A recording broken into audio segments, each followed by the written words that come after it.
Hello दोस्तों, मैं संदीप मिश्रा आप सभी का स्वागत करता हूं आपकी यूट्यूब चैनल एसएम क्लासेस में। जैसा कि दोस्तों आप लोगों की बहुत दिनों से डिमांड थी कि सर आप बीएससी फर्स्ट ईयर जूलॉजी से वीडियो बनाइए, तो आज से मैं आपके बीएससी फर्स्ट ईयर जूलॉजी के फर्स्ट पेपर को स्टार्ट करने जा रहा हूं। यानी कि आज के इस वीडियो में हम बात करेंगे डाइवर्सिटी ऑफ एनिमल किंगडम, और आज के हमारे इस वीडियो का टॉपिक है basis of animal kingdom classification. यानी कि आज के इस वीडियो में हम बात करेंगे कि एनिमल किंगडम को किस आधार पर यानी कि किस बेसिस पर डिवाइड किया गया है। तो बड़ा ही इंटरेस्टिंग वीडियो है, आपके लिए बहुत ही हेल्पफुल होगा क्लासिफिकेशन के लिए। तो वीडियो को ध्यान से देखिएगा और पूरा देखिएगा। तो आइए आज के वीडियो की शुरुआत करते हैं। तो यदि हम बात करें क्लासिफिकेशन ऑफ एनिमल किंगडम की, तो classification of animal kingdom is based on following features. तो यदि हम बात करें एनिमल किंगडम के क्लासिफिकेशन की, तो एनिमल किंगडम को कुल 10 आधार पर डिवाइड किया गया है।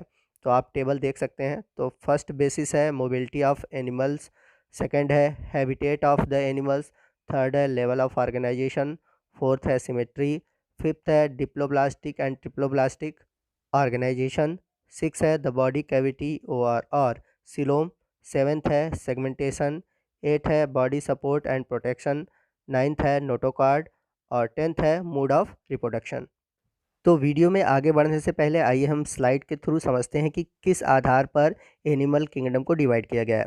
तो यदि हम बात करें क्लासिफिकेशन ऑफ एनिमल किंगडम की, तो किंगडम एनिमिलिया में एनिमल किंगडम को रखा गया है, और यहाँ पर बात हो रही है मल्टी सेलुलर एनिमल की। तो यदि हम बात करें यूनिसेलुलर एनिमल की, तो यूनिसेलुलर एनिमल को प्रोटोजोअन्स में रखा गया है।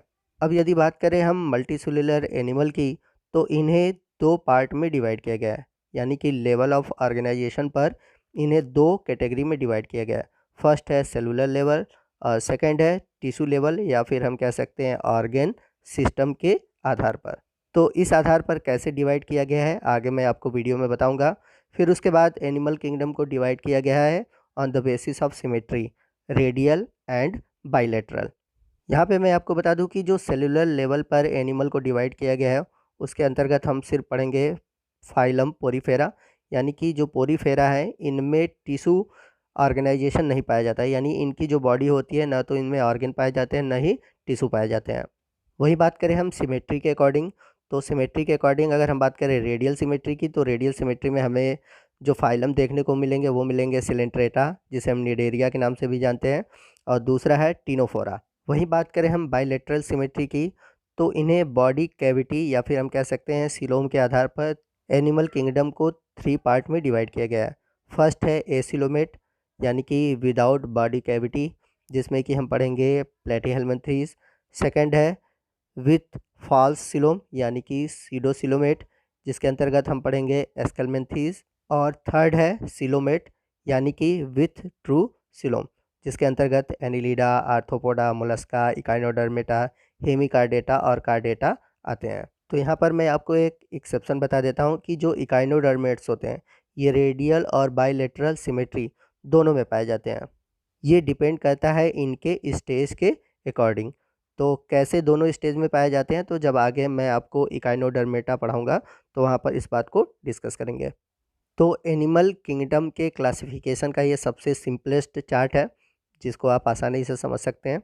आगे इन सभी टॉपिक को हम बहुत ही डिटेल में जानेंगे ताकि आपका क्लासिफिकेशन से जुड़ा हुआ जितना भी कंसेप्ट है वो क्लियर हो सके। तो आइए देखते हैं कि फर्स्ट बेसिस क्या है एनिमल किंगडम के क्लासिफिकेशन की। तो फर्स्ट है मोबिलिटी ऑफ एनिमल्स।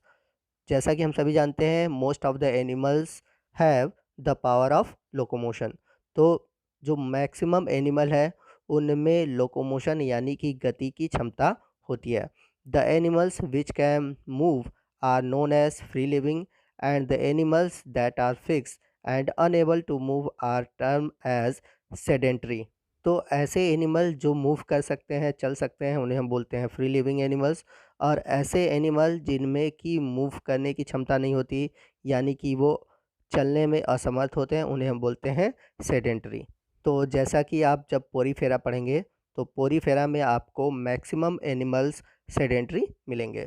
आइए सेकंड बात करते हैं on the basis of habitat of the animals, यानी कि जंतु के वास स्थान के आधार पर उन्हें किन कैटेगरी में डिवाइड किया गया है। तो यदि हम बात करें हैबिटेट के आधार पर, तो हैबिटेट के आधार पर एनिमल किंगडम को दो पार्ट में डिवाइड किया गया। फर्स्ट है एक्वेटिक हैबिटेट और सेकंड है टेरेस्ट्रियल हैबिटेट। वहीं बात करें हम एक्वेटिक हैबिटेट की, द एक्वेटिक हैबिटेट में बी ऑफ टू टाइप्स।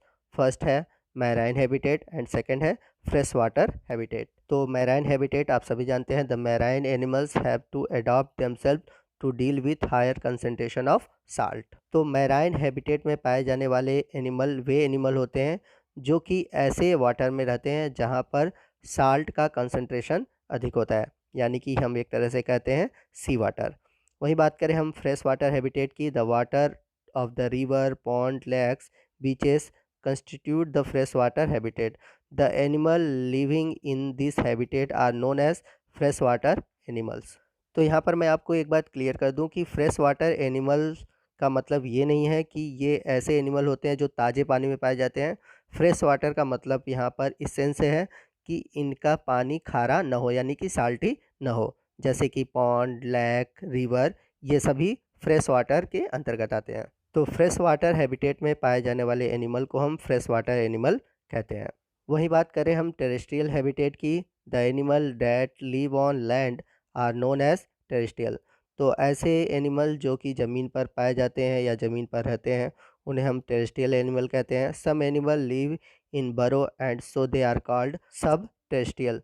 तो ऐसे एनिमल जो कि कुछ ज़मीन के अंदर बरो यानी कि गड्ढे बनाकर रहते हैं उन्हें हम बोलते हैं सब terrestrial. And the arboreal animal live in tree and aerial animal adopt themself in fly in the air. तो ऐसे एनिमल जो कि पेड़ों के अंदर रहते हैं उन्हें हम बोलते हैं अर्बोरियल एनिमल, और ऐसे एनिमल जिनमें उड़ने की क्षमता होती है यानी कि वायु में उड़ सकते हैं उन्हें हम एरियल एनिमल कहते हैं। Member of the some phyla live on body of other animal and get shelter and food from the host animal.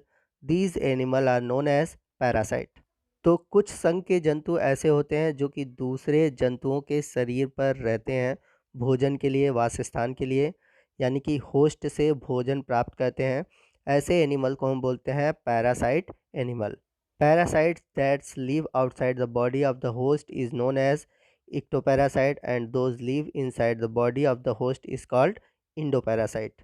तो ऐसे एनिमल जो दूसरे एनिमल के बॉडी के बाहर की ओर पाए जाते हैं, यानी कि उनके शरीर के बाहर से भोजन और न्यूट्रिशन को लेते हैं, उन्हें हम बोलते हैं इक्टोपैरासाइट। और जो एनिमल दूसरे एनिमल के बॉडी के अंदर से न्यूट्रिशन को लेते हैं उन्हें हम कहते हैं इंडोपैरासाइट्स। तो दो तरह के पैरासाइट होते हैं, पहला है एक्टोपैरासाइट और दूसरा है इंडोपैरासाइट।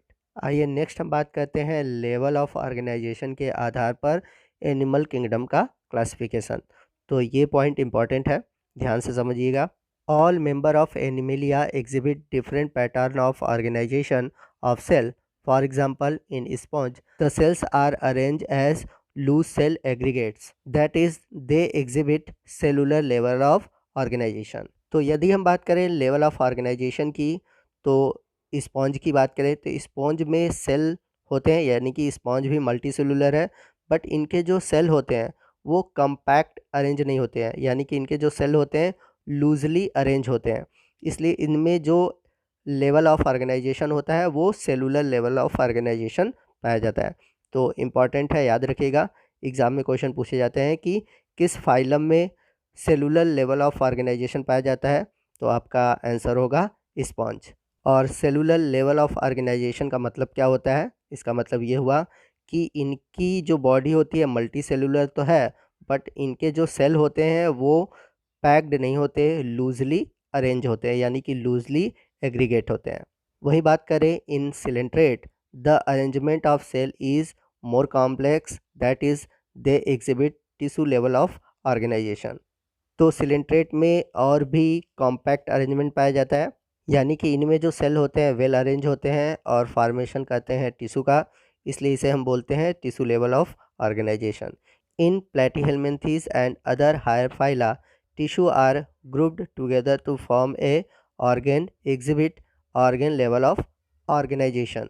वही बात करें हम कुछ अदर फाइलम की और प्लेटिहेलमिन्थीज की, तो इनमें जो टिश्यू होते हैं आपस में ग्रुप बनाकर फॉर्मेशन करते हैं ऑर्गेन लेवल का, यानी कि इनमें ऑर्गन लेवल ऑफ ऑर्गेनाइजेशन पाया जाता है। In animals like annelids, arthropods, mollusca, echinoderms and chordates organ have associate to form functional system and the pattern is called organ system level of organization। वही बात करें हम एनिलीड्स की, arthropod की, Mollusca की, इकाइनोडर्मेट्स की और कॉर्डेट्स की, तो इनमें जो ऑर्गन होते हैं और ढेर सारे ऑर्गन आपस में जुड़ते हैं और फंक्शनल ऑर्गन सिस्टम का फॉर्मेशन करते हैं, यानी कि जो ऑर्गन लेवल का ऑर्गेनाइजेशन है वो और कॉम्प्लेक्स होता है और बनाता है ऑर्गन सिस्टम। और इस तरह के ऑर्गेनाइजेशन को हम बोलते हैं organ system level of organisation. Organ system in different group of animal exhibit various pattern of complexities. तो यदि हम बात करें ऑर्गन सिस्टम के लेवल ऑफ ऑर्गेनाइजेशन पर, तो इस आधार पर भी एनिमल की कई कैटेगरी है। जैसे हम एग्जांपल के रूप में लें, the digestive system in platyhelminthes have only a single opening to the outside of the body that serve as both mouth and anus and hence called incomplete digestive system. तो जो Platyhelminthes होते हैं उनमें एक केवल सिंगल ओपनिंग पाया जाता है, यानी कि एक सिंगल ओपनिंग माउथ और एनस दोनों की तरह बिहेव करता है। वहीं बात करें हम कंप्लीट डाइजेस्टिव सिस्टम की, तो इनमें दो तरह के ओपनिंग होती है, यानी कि टू ओपनिंग होते हैं। एक ओपनिंग होता है जिसे हम कहते हैं माउथ, और जो दूसरा ओपनिंग होता है उसे कहते हैं हम एनस। तो याद रखिएगा कि इनकम्प्लीट डाइजेस्टिव सिस्टम जिनमें होता है उनमें केवल एक सिंगल ओपनिंग पाई जाती है, और वही सिंगल ओपनिंग माउथ और एनस दोनों की तरह बिहेव करता है। जबकि कंप्लीट डाइजेस्टिव सिस्टम वाले में दो ओपनिंग होती है, पहले ओपनिंग में पाया जाता है माउथ और दूसरे में पाया जाता है एनस। वहीं बात करें हम सर्कुलेटरी सिस्टम की, यानी कि परिसंचरण तंत्र की, तो ये भी दो प्रकार का होता है, open type and close type. In open type circulatory system in which the blood is pumped out of the heart and the cell and tissue are directly bathing in it। तो जो ओपन टाइप का circulatory system होता है उसमें जो blood होता है वो हार्ट के बाहर पंप होता है, यानी कि जो ब्लड होता है वो ब्लड वेसल्स में नहीं बहता। तो इनमें क्या होता है, जितने भी सेल होते हैं या टिश्यू होते हैं वो डायरेक्टली ब्लड में डूबे होते हैं। वहीं बात करें हम क्लोज टाइप सर्कुलेटरी सिस्टम की, in close type the blood is circulated through a series of vessels like arteries, vein and capillaries. Close type circulatory system में जो ब्लड होता है वो वेसल्स में बहता है, यानी कि धमनी, सिराओं और कैपिलरी में बहता है। तो जब आप एनिमल किंगडम पढ़ोगे, यानी कि जब अलग अलग फाइलम पढ़ोगे, तो उसमें आप देखेंगे कि आपको open type, close type, complete, incomplete digestive system, ये सभी टॉपिक देखने को मिलता है। तो ये तो बात हो गई लेवल ऑफ ऑर्गेनाइजेशन की। नेक्स्ट हम बात करेंगे सिमेट्री की।